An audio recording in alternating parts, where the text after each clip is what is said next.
Hi, my name is Tanika Gray Valbrun, and I am the founder and executive director of the White Dress Project. The White Dress Project is important to me because my mother suffered with fibroids all throughout her life. She lost 2 sets of twins, and I was the only one of her children that made it, and I'm an only child. And I have suffered with fibroids since I'm 15 years old.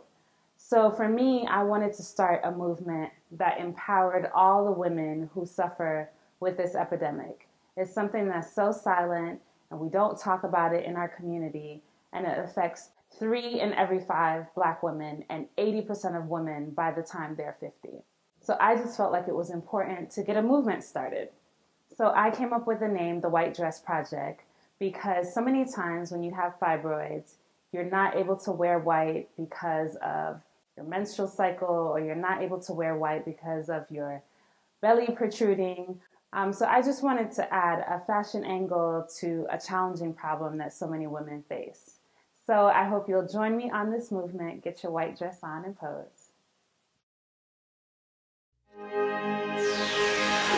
common cause of complications in pregnancy, uterine fibroids. Fibroids grow a lot faster when a woman's pregnant. Forced to get a hysterectomy. Small fibroid the size of a marble can cause extremely heavy bleeding.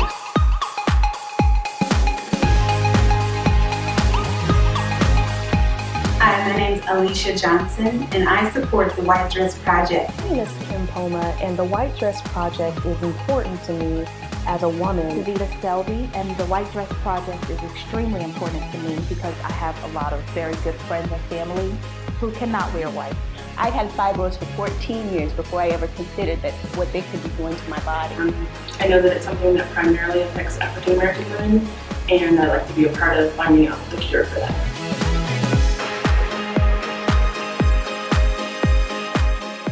In 2013, my doctor informed me that I had very large fibroids. I noticed beforehand that my stomach was starting to look a little bit bigger, and it was getting hard, and when I tried to do yoga, it was extremely uncomfortable to lay on my stomach.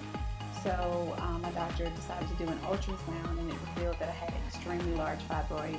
One was about 13 centimeters, and he thought it was necessary to take them out right away because they were causing a lot of different issues. So I had surgery in May of 2013. My mom came up and she stayed with me for a couple of weeks, and I was out of work for about 4 to 6 weeks.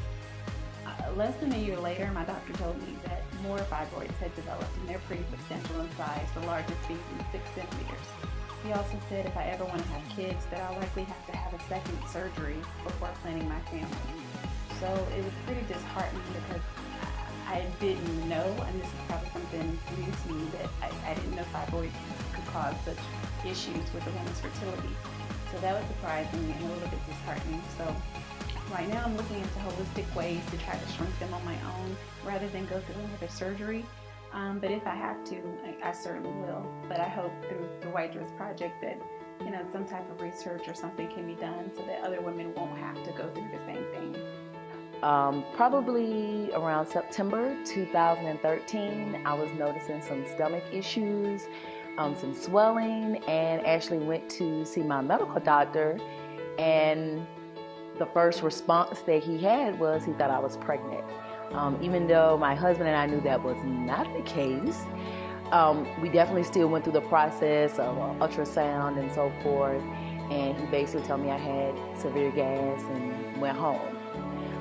Months later, because I stayed committed to I know my body, I went back to my OBGYN, and they was able to tell me I did have fibroids.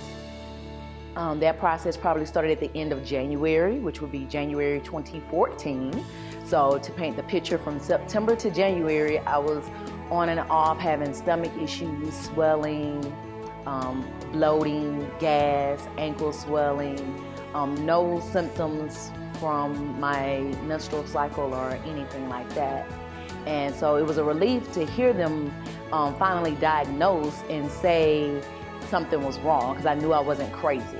And I know some people think like, well, why would you want to be diagnosed with something? But when you know your body, you want to make sure, hey, everything is okay. So from that process, I actually had to go get an ultrasound, I actually had to do a scrape to ensure I didn't have cancer, which was a huge scare, to then later to do an MRI, to then finally had the surgery. I had an abdominal surgery and had them removed actually on February 27th. So here in Atlanta, we had all these snowstorms and so forth back to back. So during the snowstorm is when I found out I actually had to have surgery. And it was a short process for me to digest everything, but I don't regret my decision. I am still somewhat in recovery now. I have passed my 6 weeks, but as my OBGYN said, that it usually takes about 6 months to be 100%.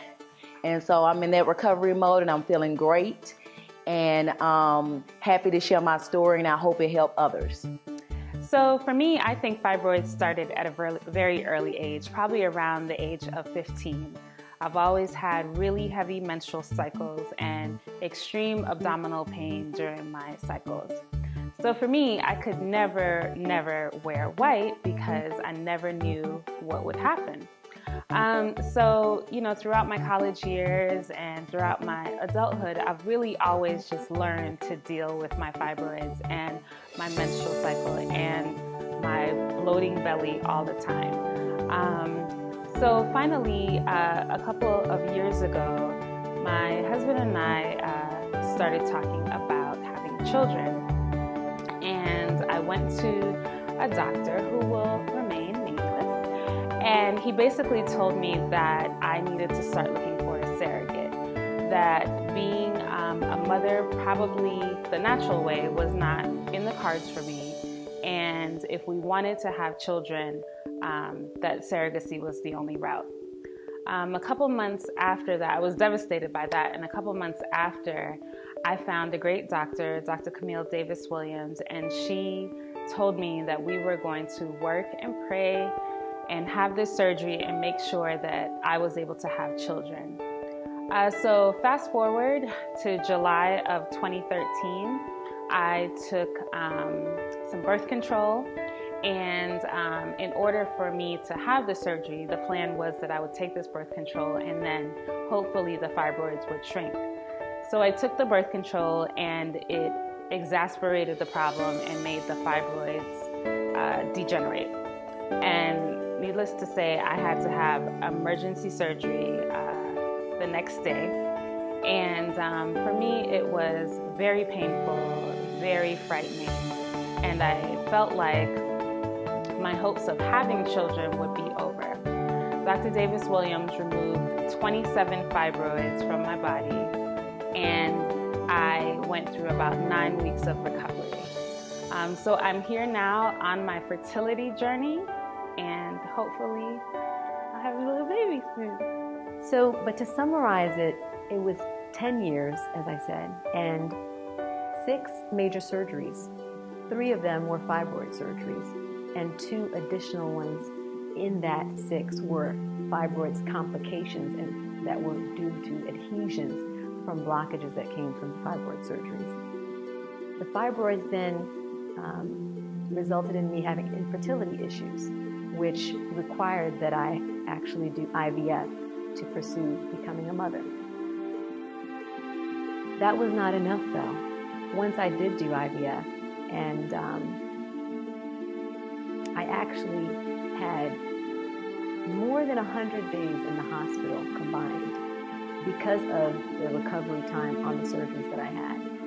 But again, that wasn't enough, because when I did finally get pregnant after my 5th IVF cycle, my baby then had to literally battle the fibroids that still remained in my uterus for her life. So at 21 weeks, they told me that I might want to consider terminating the pregnancy. And as you can imagine, that was a blow after having fought for 10 years fibroids to have a child, and to now hear that there's a possibility that I should consider terminating my pregnancy. However, I can honestly say that our faith would not, my husband and I, our faith would not allow us to give up. So at that point, we started to pray. I mean, we were praying from the beginning, but we had an army of warriors who said that they would stand with us, stand with us and fight with us for our baby. And that is why we started the Circle of Hope prayer group, to support women who are fighting just like us. So why do I support the White Dress Project? I support the White Dress Project because though we fought 10 years to have our child, we want to see this epidemic conquered so that you don't have to fight the same way we fought. You don't have to have the same battles. I'm happy to report that those 10 years were not in vain. I have an amazing, gorgeous, beautiful miracle baby that has changed our lives. Her name is Mia, which means purpose. And every day she reminds me of God's faithfulness. Every day she reminds me never to quit. And that's my message to you. Never quit. You may know how far you've come, but you don't know how close you really are. So don't let fibroids have the last word. They don't have to. You can persevere and you can have your miracle baby. You can have your dream, just like I did. I pray that you'll be encouraged by my story, and I pray that you find the hope beyond fibroids that we offer. It's a wrap. That's a wrap. And that's a wrap. And that's a wrap. That's a wrap.